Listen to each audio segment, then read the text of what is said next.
Ang John chapter 3 verse 18 ay nagpapatunay na ang naligtas ng minsan ay ligtas na magpakailanman. Sinasabi ng verse 18, "He that believeth on him is not condemned, but he that believeth not is condemned already, because he hath not believed in the name of the only begotten Son of God."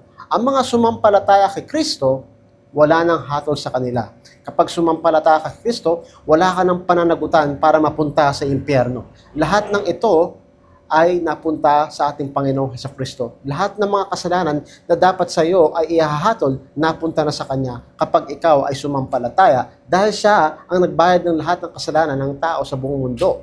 At nang dahil sa Kanya, hindi na tayo pupunta sa impyerno, tayo naligtas na dahil tinubos niya tayo sa ating mga kasalanan. At tayo ay Kanyang hinugasan sa Kanyang dugo. Dahilan kung bakit papasok tayo sa langit. Dahil yon sa biyaya ng Diyos. At pag nasa langit na tayo, wala nang kasalanan sa atin, zero. Ang nakikita sa atin, ang dugo ni Kristo na naghugas sa ating kasalanan. Pero kapag ang tao hindi sumampalataya kay Kristo, pananagutan niya ang kanyang mga kasalanan na kanyang ginawa at siya ay mahahatulan at siya ang kanyang hatol sa impyerno.